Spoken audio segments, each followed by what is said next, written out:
நகரத்துல இருந்து தூரமா இருந்த ஒரு சுந்தரவனை காட்ட பருந்து மகாராஜா ரொம்பவும் திறமையா ஆட்சி நடத்திக்கிட்டு இருந்தாரு. அவருக்கு அப்பப்ப ஆலோசனைகள் சொல்றதுக்காக 2 மந்திரிகள் இருந்தாங்க. சாகர்புர அரண்மனைக்கு எந்த வழக்கு வந்தாலும் அவசரப்படாம பொறுமையா யார் பக்கம் நியாயம் இருக்குன்னு யோசிச்சு தன்னுடைய முடிவை சொல்லுவோம். நிறைய வழக்குகள்ல சாகர்புரா சொன்ன முடிவை தான் அரசர் ஏத்துப்பாரு.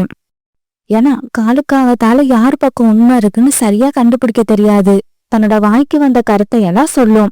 சில சமயத்துல காலுக்காகத்தோட பேச்சு கேட்ட அரசருக்கு கோபம் வந்துரும். பல சமயங்கள்ல காலுக்காகத்தோட பேச்சை கேட்டு அரண்மனையில உள்ள எல்லாரும் சிரிப்பாங்க.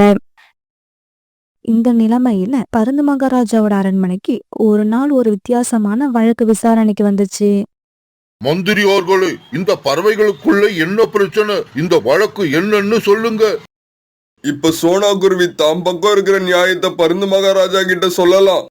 பருந்து மகாராஜா, என்னோட வீடும் இந்த மோட்டு சித்தியோட வீடும் பக்கத்துலதான் இருக்கு. எங்க வீட்டுக்கு பக்கத்துல ஒரு சின்ன ஒரு மாமரம் இருக்கு. அந்த மாமரம் ஒரு காலத்துல சின்ன செடியா இருந்துச்சு. அப்பையில இருந்து அந்த செடிக்கு நான் தான் தண்ணி ஊத்திக்கிட்டு வரேன். இப்ப அந்த செடி வளர்ந்து மரமாகி அதுல மாம்பழங்கள் காய்க்க ஆரம்பிச்சிருச்சு.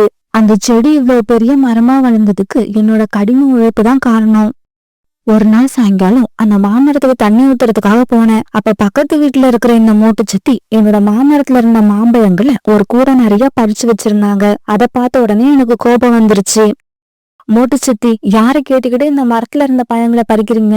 ஒரு சின்ன செடியா இருந்த இந்த மரத்தை ரொம்பவும் கஷ்டப்பட்டு நான் தான் இவ்வளவு பெரிய மரமா வளர்த்திருக்கேன். இதுல இருந்த பழங்களை பறிக்க எனக்கு மட்டும்தான் அனுமதி இருக்கு. இதுக்கப்புறம் நீங்க இந்த மரத்துல இருந்த பழங்களை பறிக்க கூடாது. இப்ப பறிச்ச பழங்களை கூட நீங்க எடுத்துட்டு போக முடியாது. இங்கேயே வச்சுட்டு போங்க. ஆமா, உனக்கு என்ன பைத்தியம் பிடிச்சிட்டுதா? இந்த மரம் சின்ன செடியா இருக்கிறப்ப இதுக்கு தண்ணி ஊத்தி வளர்த்தது நீ கிடையாது, நான் தான். அதனால இந்த மரத்துல இருந்த பழங்களை பறிக்க கூடாதுன்னு சொல்ல உனக்கு எந்த உரிமையும் இல்லை. இது என்னோட மரம். நான் என்னோட இஷ்டப்படி இதுல இருந்து பழங்களை பறிச்சுப்பேன். இது வரைக்கும் இந்த பக்கம் எட்டி கூட பார்க்காத நீ இந்த மரத்துல பழங்கள் பழுத்த உடனே தண்ணியை தூக்கிக்கிட்டு வரியா? இதுக்கப்புறம் நீ இந்த பக்கம் வரவே கூடாது.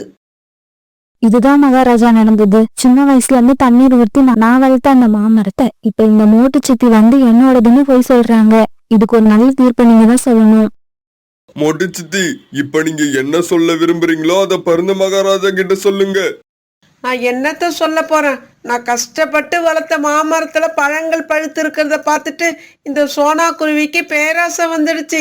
அந்த மரம் தன்னோடதுன்னு பொய் பேச ஆரம்பிச்சிடுச்சு. இப்படி பொய் பேசுற இந்த சோனா குருவிக்கு மகாராஜா கொடுக்க போற தண்டனைய பார்த்துட்டு இதுக்கப்புறம் இந்த மாதிரி யாருமே பொய் சொல்லக்கூடாது. அந்த அளவுக்கு கடுமையான தண்டனையை இந்த சோனா குருவிக்கு கொடுக்கணும். மந்திரியாரே, இவங்களோட வீட்டுக்கு பக்கத்துல வேற யாராவது பறவைகள் இருப்பாங்க. அவங்கள கூப்பிட்டு விசாரிச்சு அந்த மரத்துக்கு யாரு தண்ணி ஊத்தி வளர்த்ததுன்னு சீக்கிரமா கண்டுபிடிங்க. இல்ல மகாராஜா, இவங்க 2 பேரோட வீடும் காட்டோட கடைசியில தனியா இருக்கு. இவங்க வீட்டுக்கும் பக்கத்துல யாருமே வசிக்கல.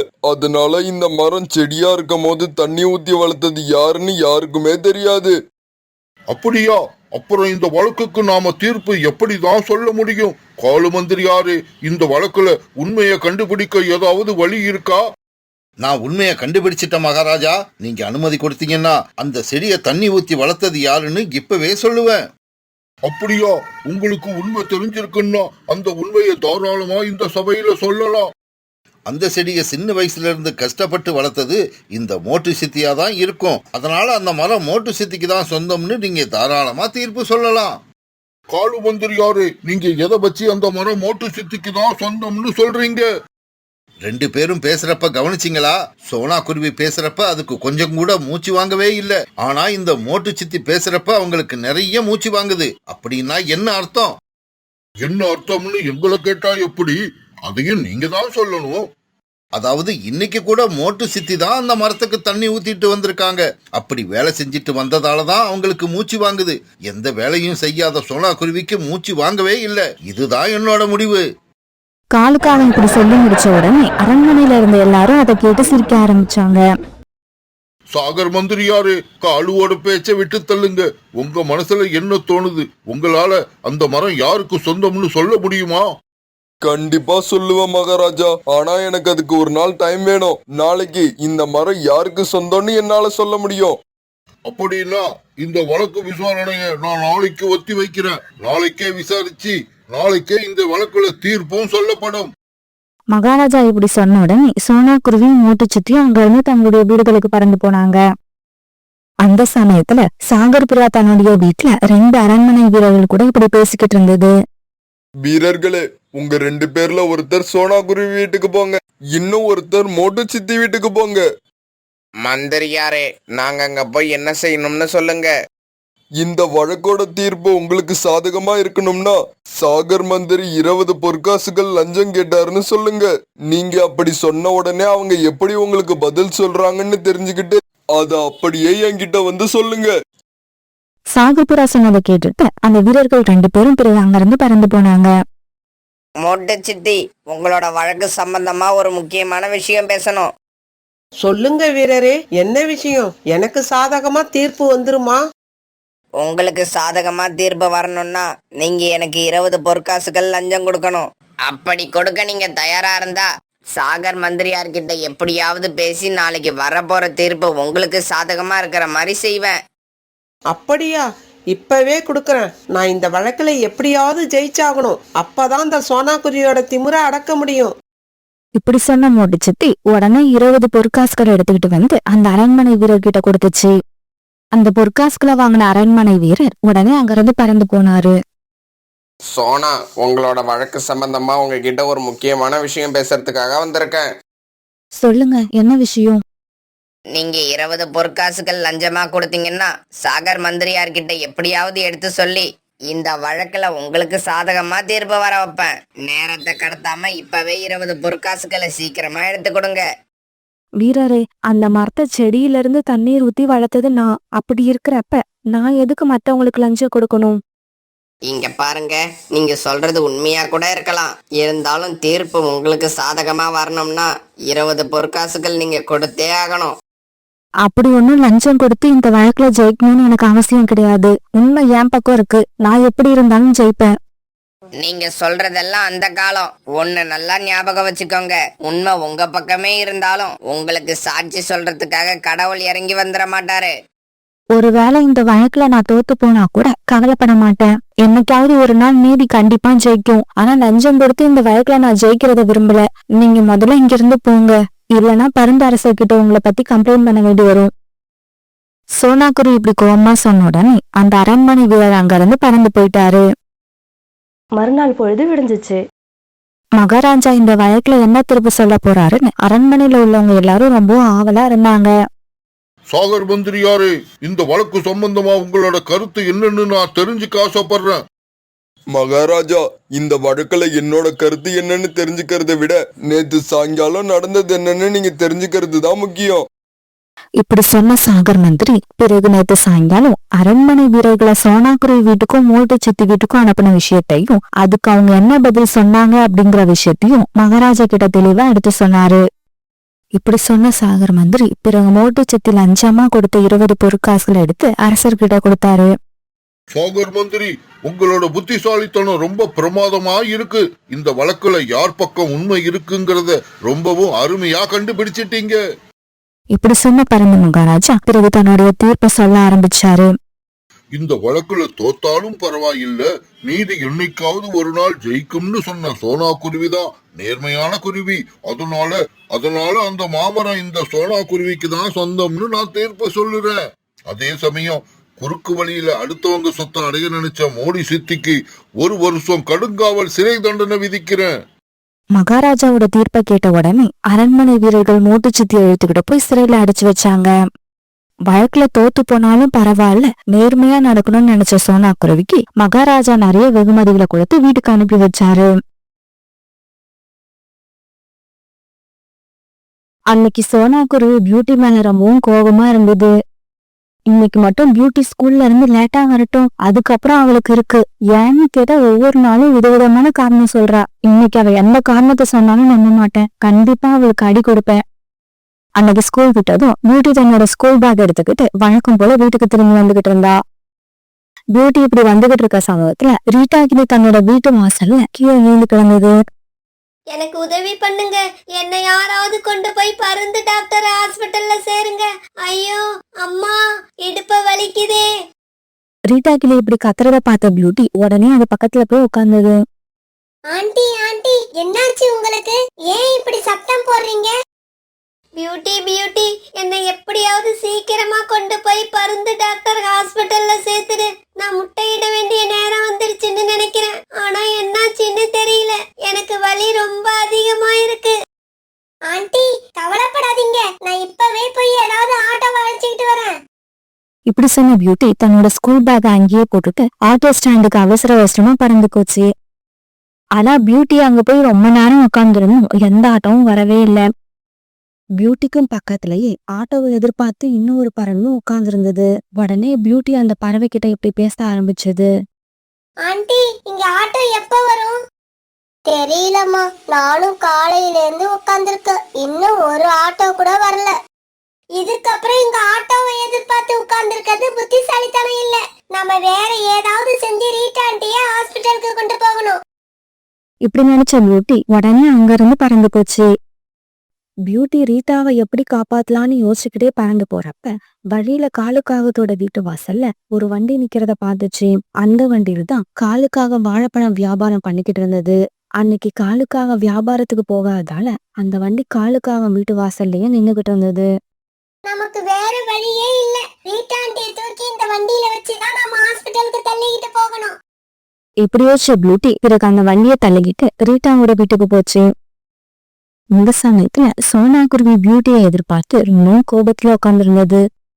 ஸ்கூல் விட்டு எப்படியும் 1 மணி நேரத்துக்கு மேல ஆயிருக்கும். இந்த பியூட்டி இன்னும் வீட்டுக்கு திரும்பல. இவளை இதுக்கப்புறம் ஸ்கூலுக்கே அனுப்பக்கூடாது, வீட்லயே போட்டு பூட்டி வைக்கணும். பியூட்டி ரொம்பவும் கஷ்டப்பட்டு ரீட்டா கிளிய தூக்கி வண்டியில வச்சுக்கிட்டு பறந்து டாக்டர் ஹாஸ்பிட்டல் நோக்கி தள்ளிக்கிட்டு போச்சு. பியூட்டி இன்னும் எவ்வளவு தூரம் போகணும்? எனக்கு வலி அதிகமா இருக்கு. ஆண்டி கவலைப்படாதீங்க, இன்னும் கொஞ்சம் தூரம் தான். நம்ம சீக்கிரமா அங்க போய் சேர்ந்துடலாம். இப்படி தள்ளிக்கிட்டு வந்த பியூட்டி சீக்கிரமாவே பறந்து டாக்டர் ஹாஸ்பிட்டலுக்கு வந்து சேர்ந்துருச்சு. பியூட்டி நீ வெளியிலேயே இரு, ரீட்டாவை இனிமே நான் பாத்துக்கிறேன். இப்படி சொல்ல பறந்து டாக்டர் பிறகு ரீட்டா கிளிய தன்னோட ரூமுக்கு அழைச்சிட்டு போனாங்க. இந்த சமயத்துல வேலைக்கு போய் வந்த ராகி தன்னோட வீட்டுக்கு திரும்பி வந்துடுச்சு. வீட்டை திறந்து போட்டுட்டு ரீட்டா எங்க போயிருப்பா? மாசமா இருக்கிற சமயத்துல வெளியில எங்கேயும் போகாதன்னு சொல்லிட்டு தானே போனேன். ஒருவேளை இடுப்பு வலி வந்து ஹாஸ்பிட்டலுக்கு போயிருப்பாளோ? இப்படி நினைச்ச ராக்கிக்கு உடனே பறந்து டாக்டர் ஹாஸ்பிட்டலுக்கு பறந்து போச்சு. பியூட்டி, ரீட்டா இங்க வந்தாளா? நீ அவளை பாத்தியா? அங்கிள் பதட்டப்படாம இருங்க. ரீட்டா ஆண்டியை நான் தான் இங்க அழைச்சிக்கிட்டு வந்தேன். அவங்கள பறந்து டாக்டர் செக் பண்ணிக்கிட்டு இருக்காங்க. இப்படி சொன்ன பியூட்டி பிறகு நடந்த கதை எல்லாத்தையும் ராக்கி கிளிக்கிட்ட சொல்லுச்சு. பியூட்டி, என்னோட மனைவி உயிரை காப்பாத்தின உனக்கு எப்படி நன்றி சொல்றதுன்னே தெரியல. உன்னோட வாழ்க்கையில நீ எப்பவும் சந்தோஷமா இருக்கணும்னு நான் கடவுளை வேண்டிக்கிறேன். அங்கிள் நான் இன்னும் வீட்டுக்கு வராதால எங்க அம்மா பயந்துகிட்டு இருப்பாங்க. நான் உடனே வீட்டுக்கு போகணும். இந்த சமயத்துல ஜக்கு சோனா குருவி வீட்டு வழியா பறந்து வந்தான். அவனை பார்த்த சோனா குருவி அவனை கூப்பிட்டு இப்படி பேச ஆரம்பிச்சது. ஜக்கு, ஸ்கூல் எத்தனை மணிக்கு விட்டாங்க? பியூட்டி இன்னும் வீட்டுக்கு வரல, அதான் எனக்கு ரொம்ப கவலையா இருக்கு. பியூட்டி எப்பவுமே நல்லா படிக்கிற பொண்ணு, அதனால ஜக்கு பியூட்டி மேல ரொம்பவும் பொறாம இருந்தான். அதனால சோனா குருவி கிட்ட இப்படி போய் சொல்ல ஆரம்பிச்சான். ஆன்ட்டி, வழக்கமா ஸ்கூல் விடுறதை விட இன்னைக்கு 1 மணி நேரம் முன்னாடியே விட்டுட்டாங்க. பியூட்டி அநேகமா அவளோட தோழி பிளாக் ரோஸ் கூட குளிக்கிறதுக்காக அருவிக்கரைக்கு போயிருப்பான்னு நினைக்கிறேன். வர வர பியூட்டி இந்த பிளாக் ரோஸ் கூட சேர்ந்து ஊரை சுத்த ஆரம்பிச்சிட்டா. இப்படி சொன்ன ஜக்கு பிறகு அங்க இருந்து பறந்து போயிட்டான். ஜக்கு சொன்னதையெல்லாம் கேட்ட சோனா குருவிக்கு இப்ப கோபம் அளவுக்கு அதிகமாயிடுச்சு. பியூட்டி, இன்னைக்கு உன்னை அடிக்கிற அடியில இதுக்கப்புறம் ஸ்கூல் விட்டா நீ நேரா வீட்டுக்கு தான் வரணும்.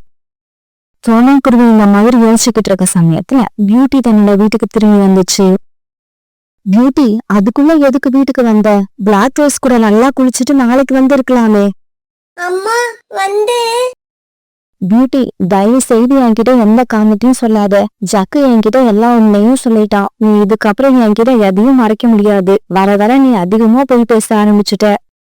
இப்படி சொன்ன சோனா குருவி பிறகு கோபம் தாங்காம பியூட்டிய 2 கண்ணத்திலையும் மாறி மாறி அறைய ஆரம்பிச்சது. இது வரைக்கும் அடிக்காத அம்மா இன்னைக்கு தன்னை அடிச்சதை நினைச்சு பியூட்டி அழ ஆரம்பிச்சது. இப்படி அழ ஆரம்பிச்ச பியூட்டி பிறகு அப்படியே போய் தன்னோட கூட்டுல படுத்து அழுதுகிட்டே இருந்துச்சு. சோனா குருவி பியூட்டி மேல ரொம்பவும் கோபமா இருந்ததால அதை சமாதானப்படுத்த முயற்சி செய்யவே இல்லை. அதனால பியூட்டி தொடர்ந்து அழுதுகிட்டே இருந்துச்சு. பிறகு ராத்திரி ஆச்சு. ராக்கி கிளி சோனா குருவி வீட்டை நோக்கி பறந்து வந்துகிட்டு இருந்தது.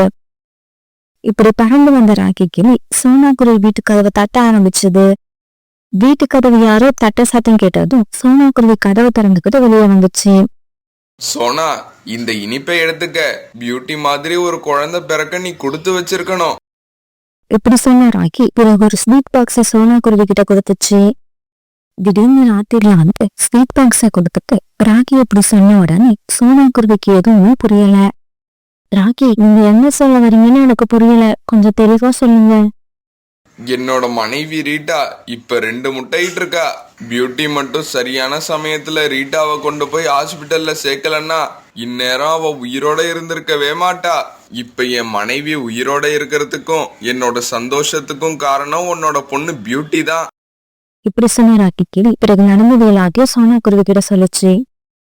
காலுக்காகத்தோட தள்ளு வண்டியில என்னோட மனைவி ரீட்டாவை தூக்கி வச்சுக்கிட்டு ரொம்பவும் கஷ்டப்பட்டு ஹாஸ்பிட்டலுக்கு கொண்டு போய் சேர்த்திருக்கு. இதெல்லாம் சாதாரண விஷயம் இல்ல. பியூட்டியை எப்படி பாராட்டுறதுன்னே எனக்கு தெரியல. இப்படி பேசிக்கிட்டு இருந்த ராக்கி கிளியோட கண்ணுல இருந்து கண்ணீர் வழிஞ்சுக்கிட்டே இருந்தது.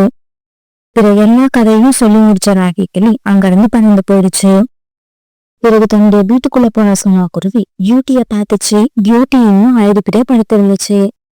தான் செஞ்ச காரியத்தை நினைச்சு சோனா குருவிக்கு ரொம்பவும் வெக்கமா இருந்தது. பியூட்டி, நீ இன்னும் தூங்கலையா? நான் இன்னும் தூங்கல. என்னை இன்னும் அடிக்கணும்னா 2 அடி அடிச்சிட்டு போங்க. பியூட்டி, அம்மா உன்கிட்ட சாரி கேட்டுக்கிறேன். நீ சொன்னதை காது கொடுத்து கேட்காம உன்னை அடிச்சதுக்கு என்ன மன்னிச்சிடு. இப்படி சொன்ன சோனா குருவி பிறகு பியூட்டிய தூக்கி தான் நெஞ்சோட அணைச்சிக்கிச்சு. அம்மா, நீங்க என்கிட்ட மன்னிப்பெல்லாம் கேட்க கூடாது, அது தப்பு. பியூட்டி, ராக்கி கிளி வந்து இப்பதான் என்கிட்ட எல்லா உண்மையும் சொல்லிட்டு ஒரு ஸ்வீட் பாக்ஸையும் கொடுத்துட்டு போச்சு. ரீட்டா ஆண்டி 2 முட்டையிட்ட இருக்காங்களாம். அம்மா, ரீட்டாண்டி நல்லபடியா முட்டையிட்டுட்டாங்களா? எனக்கு இத கேட்க ரொம்பவும் சந்தோஷமா இருக்கு. பியூட்டி, எதை பத்தியும் கவலைப்படாம மத்தவங்களுக்கு உதவுற உன்னோட குணத்தை நினைச்சா எனக்கு சந்தோஷமா இருக்கு. நீ வாழ்க்கை பூரா இதே மாதிரி நடந்துக்கணும். பிறகு சோனா குருவியும் பியூட்டியும் ராக்கி கொடுத்த ஸ்வீட்டை எடுத்து சந்தோஷமா சாப்பிட ஆரம்பிச்சாங்க.